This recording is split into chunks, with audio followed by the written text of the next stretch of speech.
amigos, soy Alejandro Mercedes Mulatero. Hoy les voy a presentar un agüita de mate, pero con coca y muña.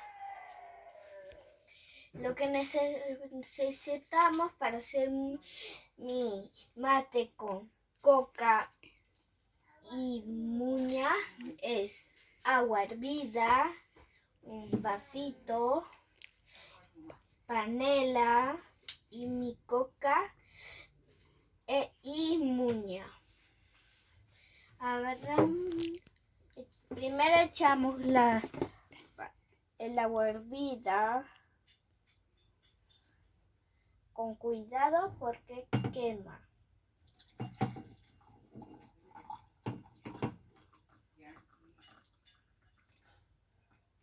Ya está.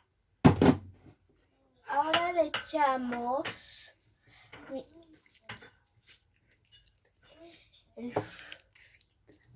el filtrante.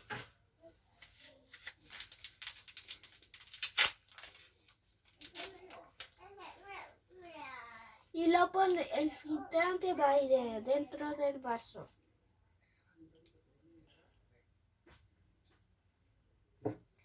Y ahora echamos una cucharada de azúcar.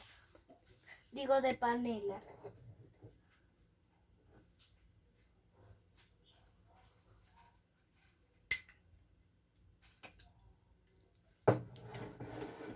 Lo hacemos a un lado y ahora lo movemos.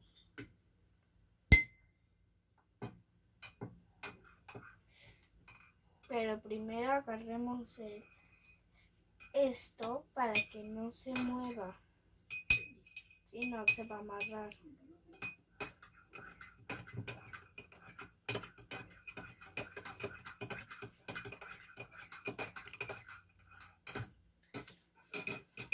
Esperamos unos minutos hasta que se enfríe, si no los va a quemar. Gracias.